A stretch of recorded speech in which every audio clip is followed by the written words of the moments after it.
Hey kids, Tony Horton here. This is the Horton Fitness feat of the week. It's called a pullover. Now, you can't do this inside your house because you got ceilings and things, so you need a high bar. So, if you got one, you can try one. It looks like this.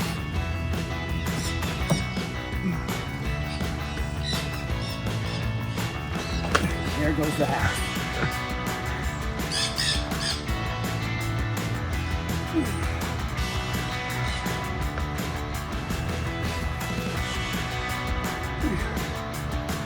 Sort of a half pull-up. You throw your feet and legs over the bar. Bring the bar to your hips.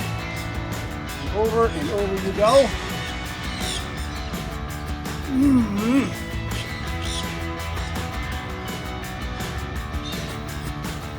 The pullover.